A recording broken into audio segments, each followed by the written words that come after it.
kanyang tanong ay may times ba raw na nag-alibay ka raw na kay Paolo dahil sa isang situation? Same question with Paolo. Nag-alibay ka na ba kay Kim? Tapos all caps, please share the situation? Question mark. Alibay? Actually, mababaw lang naman ang mga ano namin ni Pao. Kasi, may kasi ako sa chichirya. Tapos, yung mga damit ko kasi dito, midrib, kita chan. Tapos, minsan, binibreakfast ko yung chichirya.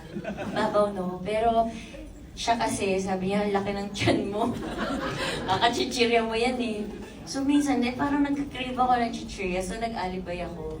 Sabi ko, hindi ako kumain, hindi ako chichirya. Pero may nakatabi dun sa gilid. Ano to? Ha? Huli! Ganun lang kasimple. As in, hindi yan sa akin. Hindi ano. Pero sa akin talaga, kasi meron mga cramps sa kuko ko eh. Ganun lang. Tsaka pag late ka, ang dami mong alibay.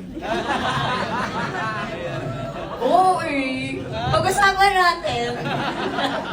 Sa akin naman, ako, wala eh. Ako wala akong inaalibay kay Kim kasi puro katotohanan.